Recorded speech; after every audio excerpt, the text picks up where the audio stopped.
ఏకాగ్రతగా ఒంటరిగా నీకు నువ్వుగా ఎవరి ప్రోద్బలం లేకుండా ఎవరి యొక్క బలవంతం లేకుండా చదివేటువంటి ఆ టైం రోజు రోజుకి అప్డేట్ అవుతుండాలండి. నమస్తే my dear students and respected teachers. జాతీయ యువజన దినోత్సవం సందర్భంగా జనవరి 12న గత 25 సంవత్సరాలుగా నేను ఉపాధ్యాయ వృత్తిలో ఉన్నాను. ఆ అనుభవంతో ప్రతి విద్యార్థి ఖచ్చితంగా నేర్చుకోవాల్సినటువంటి ఒక 5 విషయాలని మీ ముందుకు తీసుకొచ్చే ప్రయత్నం చేస్తాను. ఈ వీడియో కనుక మీకు నచ్చినట్లయితే తప్పకుండా ప్రతి విద్యార్థికి చేరేటట్లుగా చేయండి.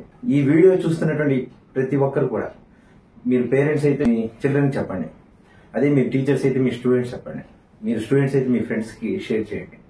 ఏ 5 విషయాల్లో మీరు ప్రతిరోజు అప్డేట్ అవ్వాలి. మనం వాడే సెల్ ఫోన్ ప్రతిసారి అప్డేట్ వస్తూ ఉంటుంది, వర్షన్ మారుతూ ఉంటుంది. మారిపోతే ఆ ఫోన్ ని మనం పక్కన పడేస్తాం. స్టూడెంట్ కూడా అంతే. అప్డేట్ కాకపోతే ఆ స్టూడెంట్ రాబోయేటువంటి భవిష్యత్తులో రాణించలేడు. ప్రతి విద్యార్థి అప్డేట్ అవ్వవలసిన 5 ముఖ్య విషయాలు ఏంటవి? ఒకటి, spoken or communication skills. Spoken or communication skills అంటే ప్రతి ఒక్కరు అనుకుంటారు ఇంగ్లీష్ లో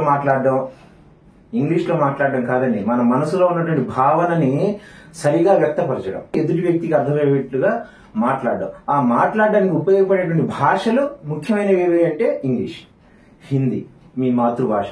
మీ మాతృభాషలో అయినా, కనీసం మన మాతృభాషలో అయినా మనం మన భావాన్ని వ్యక్తపరచగలగాలి. తర్వాత ఇంగ్లీష్ లో మంచి నాలెడ్జ్ ని గెయిన్ చేసి ఆ ఇంగ్లీష్ లో కూడా మన భావాన్ని వ్యక్తపరిచేటువంటి స్కిల్స్ ని మీరు డెవలప్ చేసుకోవాలి. భారతదేశం అంతా మీరు వ్యాపారం చేయాలన్నా, ఉద్యోగం చేయాలన్నా, లేదా విహారయాత్రకు వెళ్లాలన్నా, లేదా భారతదేశం ఏ ప్రాంతానికి మీరు వెళ్లాలన్నా అక్కడ హిందీ అవసరం. కాబట్టి హిందీలో కూడా మీ యొక్క భావాన్ని వ్యక్తపరిచేటువంటి నైపుణ్యాన్ని మీరు సాధించుకోవాలి. స్టూడెంట్ గా ఉన్నప్పటి నుండే ఎలా పెంచుకోవచ్చు సార్?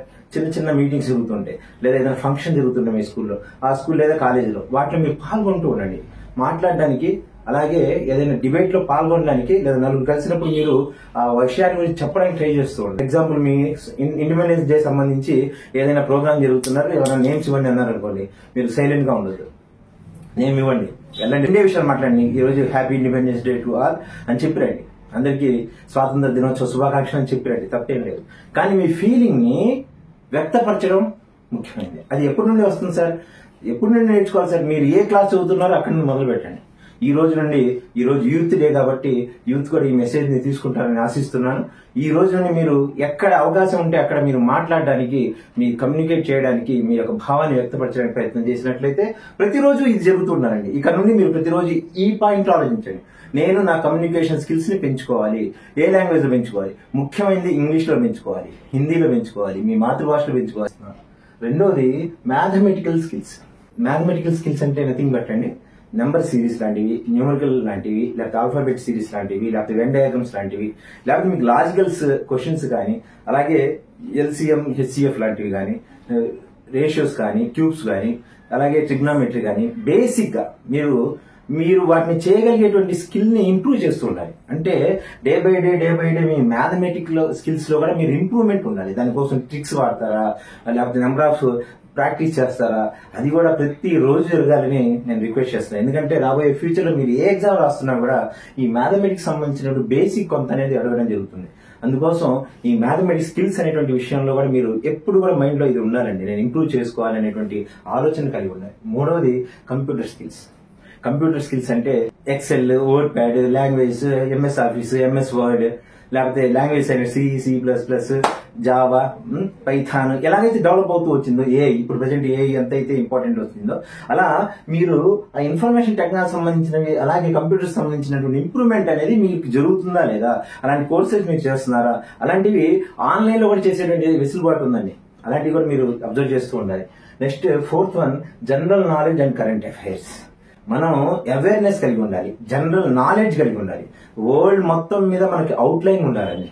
ప్రపంచం అంతా కూడా మనకు ఒక అవుట్లైన్ ఉండాలి. ఎన్ని దేశాలు ఉన్నాయి, ఆ దేశాల యొక్క క్యాపిటల్స్ ఏంటి, అలాగే మన హిస్టరీ గురించి తెలుసుకోవాలి. అది స్టేట్, మన ప్రాంతం, మన ప్రాంతం యొక్క హిస్టరీ తెలియాలి ముందు, అలాగే మన రాష్ట్రం యొక్క హిస్టరీ తెలియాలి, అలాగే దేశం యొక్క హిస్టరీ తెలియాలి, అలాగే ప్రపంచం యొక్క హిస్టరీ తెలియాలి. నదులు, పర్వతాలు, ఖండాలు, ఖనిజాలు, అన్ని విషయాలపైన కూడా మీరు డే బై డే ఆ నాలెడ్జ్ ని, జనరల్ నాలెడ్జ్ ని ఇంప్రూవ్ చేసుకోవాలండి.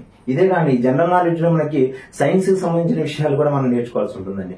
అలాగే కరెంట్ అఫైర్స్, ప్రస్తుతం ఇప్పుడు ఏం జరుగుతుంది, జనరల్ నాలెడ్జ్ అనేది మనం ఇప్పుడు 2 రకాలు తీసుకోవచ్చండి.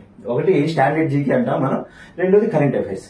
ఈ కరెంట్ అఫైర్స్ అంటే ఇప్పుడు ఏం జరుగుతుంది, ఈ రోజు ఏం జరిగింది, రేపేం జరగబోతుంది, అలా విషయాన్ని తెలుసుకుంటూ ఉండాలి. దానికోసం news paper reading, TV watch చేయడం, న్యూస్ వాచ్ చేయడం, నోట్స్ తయారు చేసుకోవాలండి. ప్రతిరోజు మీరు చేయవలసినది ఏంటంటే జనరల్ నాలెడ్జ్ సంబంధించి ఈ రోజు డేట్ వేయడం, January 12th యూత్ డే అని రాసి, స్వామి వివేకానంద జయంతి అని రాసి, ఈ రోజు నువ్వు ఏ కొత్త విషయాల్ని, ఈ రోజు జరిగిన విషయాన్ని ఒక నోట్ రాస్తాయి, ఒక నోట్స్ పెట్టి, రేపు రాయాల్సిన నోట్స్ పెట్టి, ఎల్లుండి జరిగినవి ఎల్లుండి రాయి. ఇలా నువ్వు రోజు రాసే కొద్ది ఒక సంవత్సరం తిరిగే దగ్గరికి నీకు జీకే వచ్చేస్తుంది, నీకు కావాల్సినంత జీకే వస్తుంది. ఇది నీ ఫ్యూచర్ కి ఎంతగానో ఉపయోగపడుతుంది. కాబట్టి మై డియర్ స్టూడెంట్స్, మీరు ఖచ్చితంగా అప్డేట్ అవ్వాల్సిన 4వ విషయం general knowledge and current affairs. నాకు నచ్చినటువంటి అతి ముఖ్యమైనది final one, self reading. Self reading అంటే ఏంటి సార్? మీ పేరెంట్స్ ప్రోద్బలం లేకుండా, ఫోర్స్ లేకుండా, మీ టీచర్ ఫోర్స్ లేకుండా, హోంవర్క్ ఫోర్స్ లేకుండా, లేదా ఎవరైనా మీ పెద్దవాళ్ళు మిమ్మల్ని ఎరే చదువు చదువు అని చెప్పకుండా, ఏకాగ్రతగా ఒంటరిగా నీకు నువ్వుగా, ఎవరి ప్రోద్బలం లేకుండా, ఎవరి యొక్క బలవంతం లేకుండా చదివేటువంటి ఆ టైం రోజు రోజుకి అప్డేట్ అవుతూ ఉండాలండి. అంటే ఏంటంటే ఈ రోజు నువ్వు ఒక అరగంట చదివితే రేపు ఇంకా గంట చెయ్యి, దాన్ని లేదా ఒక వారానికి ఒక గంట చెయ్యి, ఇంకో వారానికి గంటన్నర చెయ్యి, అలా 2 గంటలు చెయ్యి, 4 గంటలు చెయ్యి. అలా నీ యొక్క రీడింగ్ కెపాసిటీని, నువ్వు కూర్చొని చదివేటువంటి ఆ శక్తిని డే బై డే పెంచుకుంటూ ఉండు. అది నువ్వు రేపు ఒక డిగ్రీ హోల్డర్ అయిన తర్వాత బయటకు వచ్చినప్పుడు ఇది నీకు ఎంతగానో కాంపిటేటివ్ ఎగ్జామ్స్ ప్రిపేర్ అయ్యేప్పుడు ఎంతగానో ఉపయోగపడుతుంది. మై డియర్ స్టూడెంట్స్, ఈ 5 విషయాల్లో మీరు ప్రతిరోజు కూడా అప్డేట్ అవ్వాలి అనే విషయాన్ని మీ మైండ్ లో పెట్టుకోండి. ఫస్ట్ వన్, మళ్ళీ ఇంకోసారి చెప్తున్నానండి, స్పోకెన్ ఆర్ కమ్యూనికేషన్ స్కిల్స్ ని, అలాగే మ్యాథమెటికల్ స్కిల్స్ ని, కంప్యూటర్ స్కిల్స్ ని, general knowledge and current affairs ని, 5వది సెల్ఫ్ రీడింగ్. ఈ 5లో మీరు గనక ప్రతిరోజు అప్డేట్ అవుతూ ఉంటే ఆఫ్టర్ డిగ్రీ మిమ్మల్ని ఎవరు ఆపలేడు. ప్రతి కాంపిటేటివ్ ఎగ్జామ్ లో మీరే విన్నర్ అవుతారు. All the best. Thank you. ఈ వీడియో కనుక మీకు నచ్చితే ఖచ్చితంగా అందరికీ షేర్ చేస్తారని ఆశిస్తూ, ఇలాంటి మరిన్ని వీడియోస్ కోసం నా యూట్యూబ్ ఛానల్ ని ఫాలో అవ్వండి, రెహమాన్ హిందీ టీచర్. ధన్యవాదాలు.